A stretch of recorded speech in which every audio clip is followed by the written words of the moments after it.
All right, well, I'm going to stop talking and welcome up Pastor Bill today. All right, thanks, Hunter. And so glad to be with you again as we share this. I appreciate the job that Hunter does to help you. And those of you that have not yet fully surrendered to subscribe and get all in, I hope that you'll contact Hunter and let him know that you really want to be a part of BPL, because when we all get together and growing, I promise you there's no other thing like it. The benefits will be coming for years, and the enjoyment you get just from the growth will be great. So I hope you'll sign on. I really do. I've never met anybody that didn't say it was one of the best things for them, and so that's our hope for you. Now today I want to talk to you about the top mistakes that leaders can make, and these are top mistakes that a leader could make if they're not careful. And I say that to you. I'm going to first start with how you got to where you are, and then the mistakes. So we'll hit the mistakes on the tail end. And this is the lesson of both what I learned when I began in leadership and then the mistakes that I've observed others have made, and some I've made myself. So I'll try to identify those as we go along. Let me start off by saying this. When my wife and I first got married, we were like many of you. You know, we had a dream. We got married. As soon as we said I do, we looked around then and said, okay, we did it. What do we do next? We didn't have any money. I remember that we took our first cruise one time in a little bitty boat. It was the cheapest trip, I think, that you could ever get. And we got this little boat, and we bought the room there. Tiny little bitty room, the kind of room that one person had to stand up, and the other had to sit on the bed to get by. You know, there was no room. It's cramped. We would walk by and look at other people's rooms on that floor on the boat, and they were all tiny too. The luggage, there wasn't enough room for the luggage and us in the room pretty much at the same time.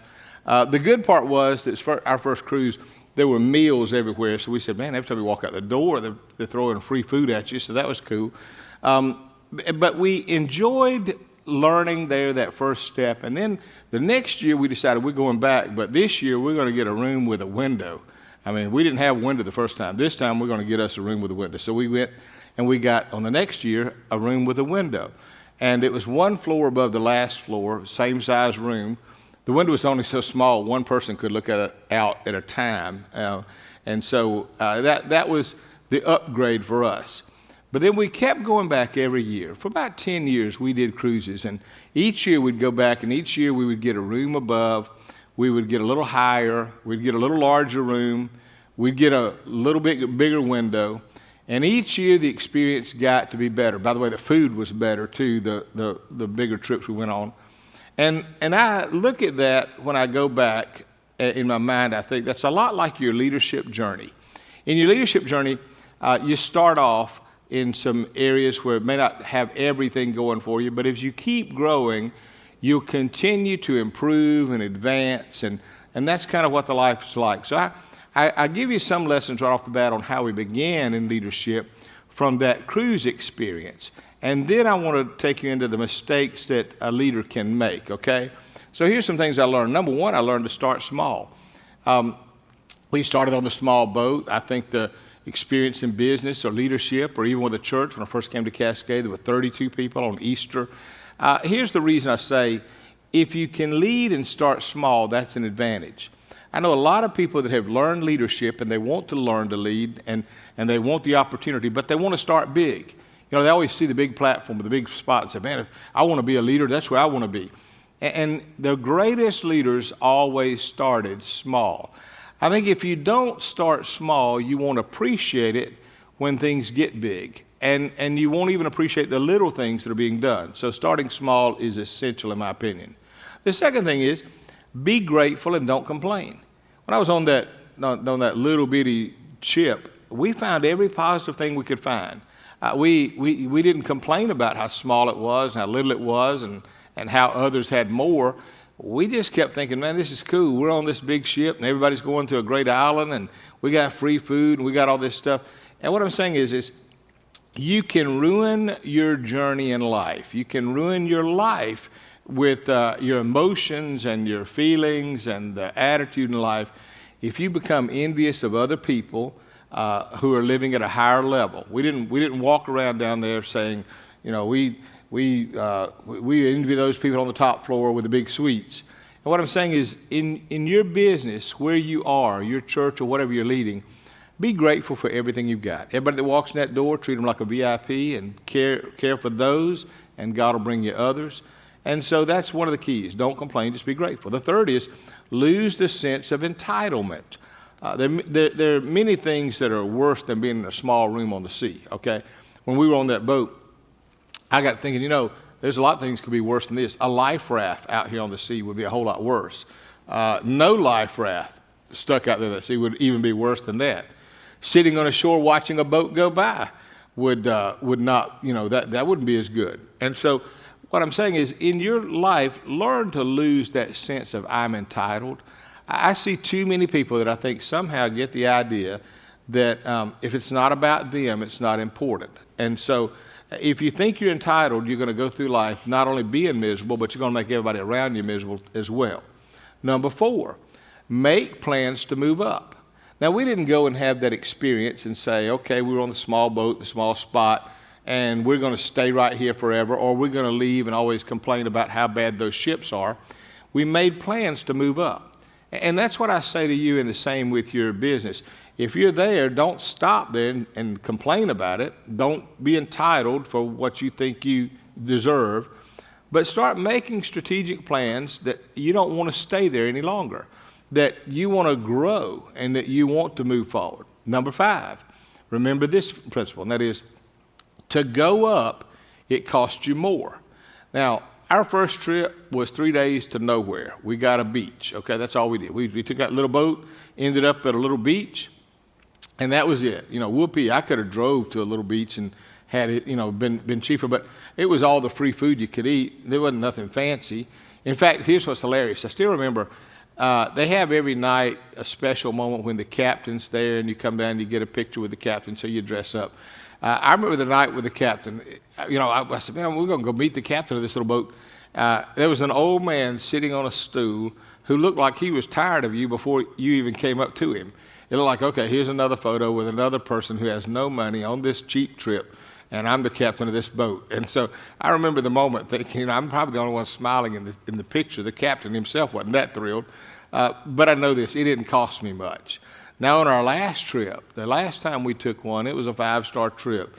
I mean, we had space, we had customer service, we had incredible dining, we had great entertainment. But here's the deal, it costs more, okay? And if you're going to go up, it's going to cost you. It's going to cost you in time, it's going to cost you in money, it's going to cost you in energy, it's going to cost you in priorities. The further you go, the more it's going to cost you. And so be willing to pay the price if you're going to go up. Number 6, the sixth thing that I learned from that experience is the higher you go, the view increases. From our little boat, that no room window, we couldn't see anything. Our small window had small vision, small view. Wasn't a whole lot of excitement, wasn't a whole lot of hope. But the higher the view, the more you get a sense of adventure, the more dreaming and possibilities come about, the more you are aware of what's on. And so the further you go, the more your attitude will change because of what you see, what you experience.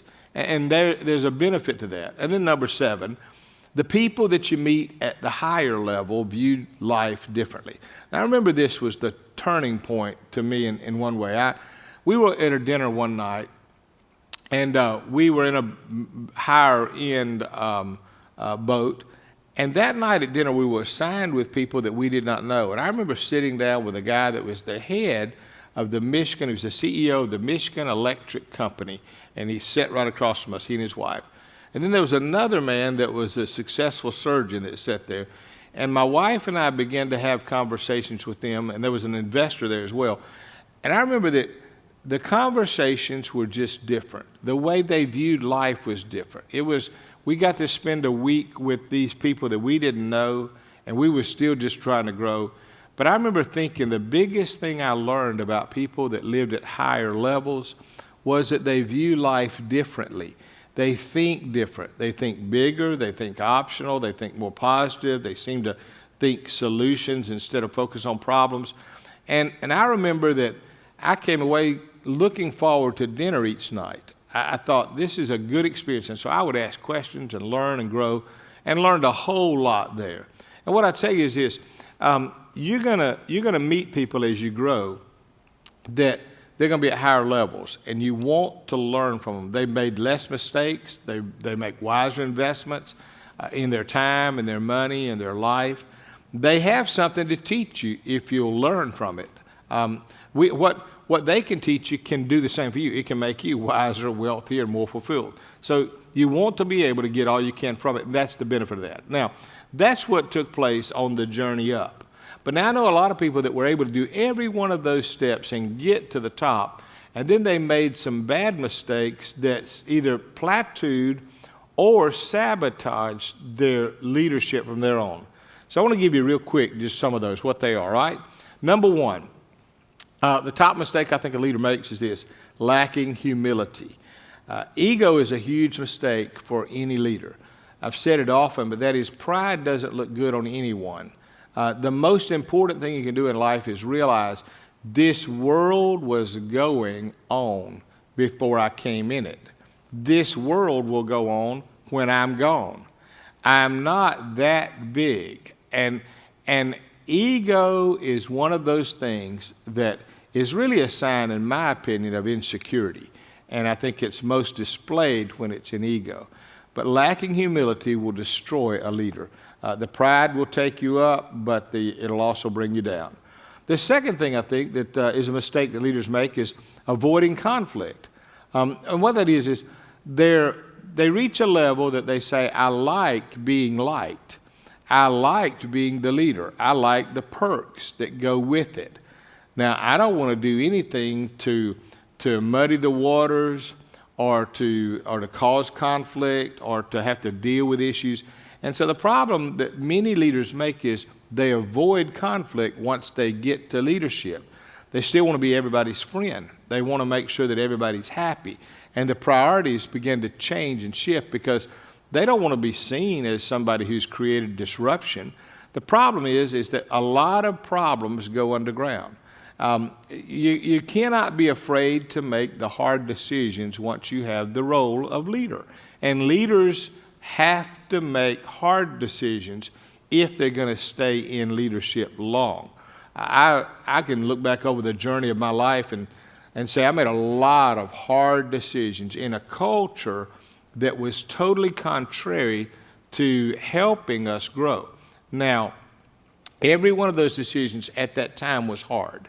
I wouldn't want to go back and do any of them. It's not that I'd say, oh, they were easy now, looking back. No, they were hard at that time, and they were painful emotionally and every other way. But I also know, as much as I wouldn't want to go back and do them, I'd know that if I had not done it, we wouldn't be where we are.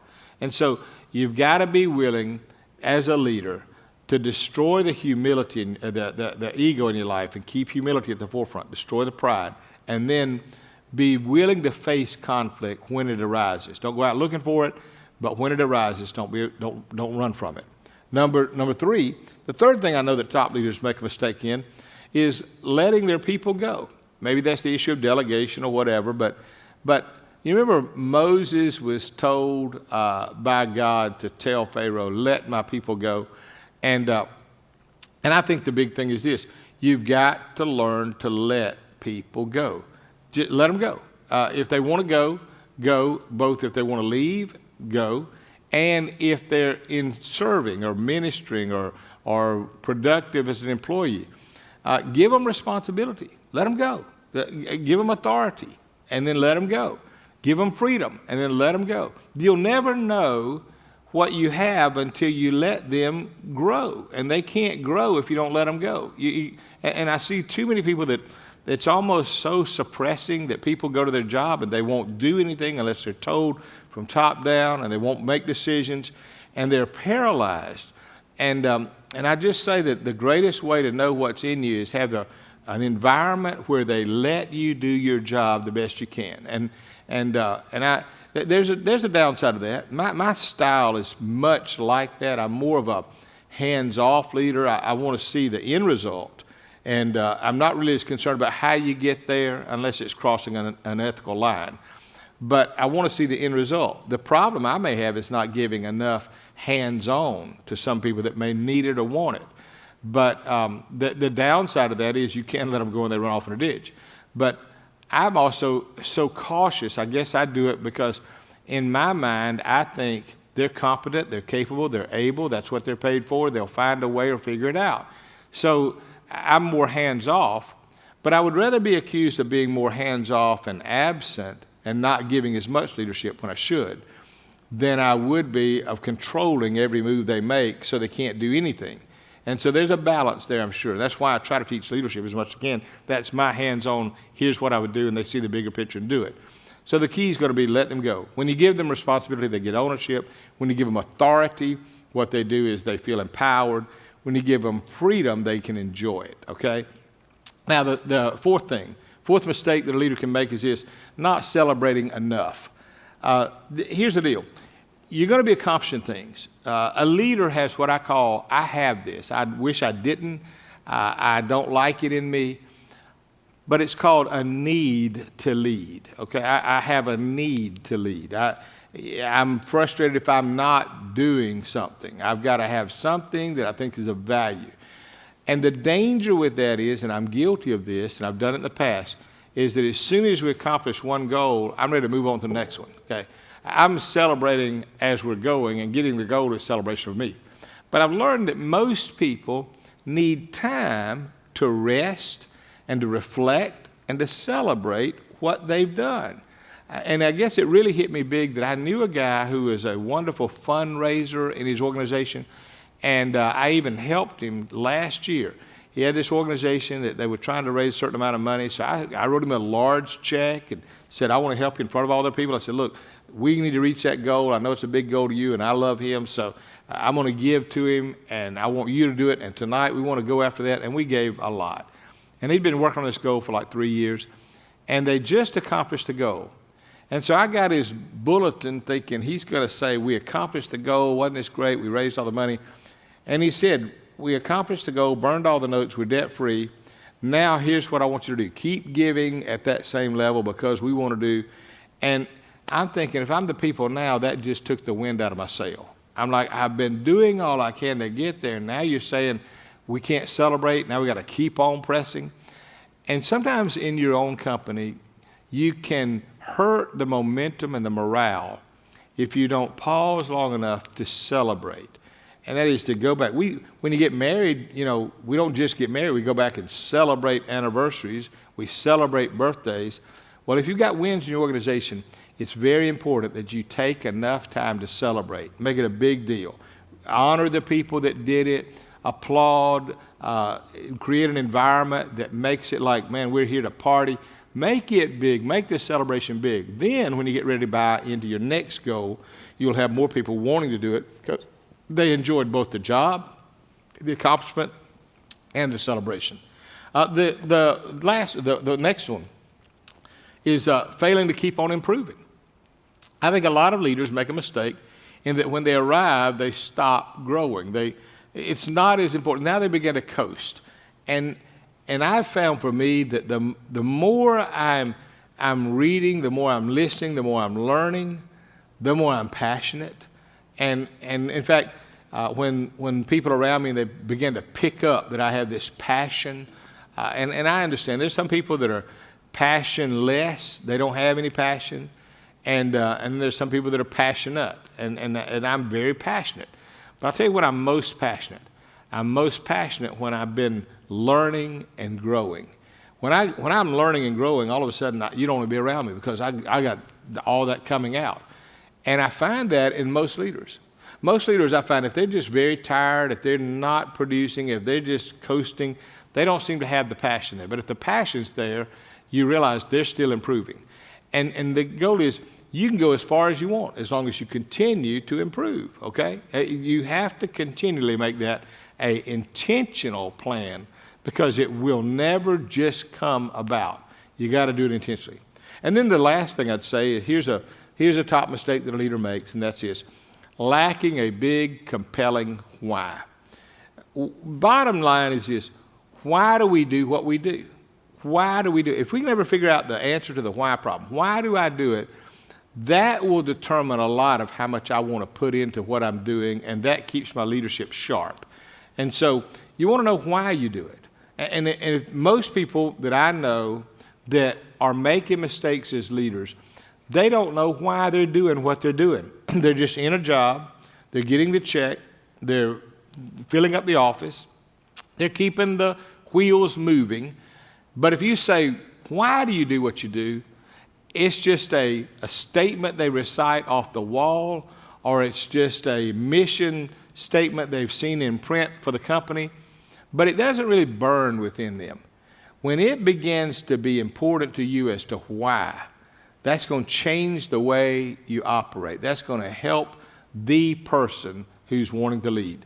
And so in your organization, that's one of the reasons I think that a lot of mistakes are made by some leaders. They forget the why. So get a big, compelling why. Something big enough that makes you realize what I'm doing really matters and what I'm doing is important. And if I don't do this, there may be some real needs lacking to be met if I don't step in, roll up my sleeves, and be a part of it. And so those are the top mistakes. There are many more mistakes we can make, but those are some of the ones that I look at just thinking off my head and out of my heart. What have I seen that has caused some people to derail and go off track? And what have I seen that have caused others to continue to move the trajectory of their life upward? And I think the secret has been understanding at least these 6 things. I hope that helps you today in your leadership. Always glad to be with you and sharing with you things that I'm learning, hoping you're learning and that we're learning and growing together. Thanks for being here.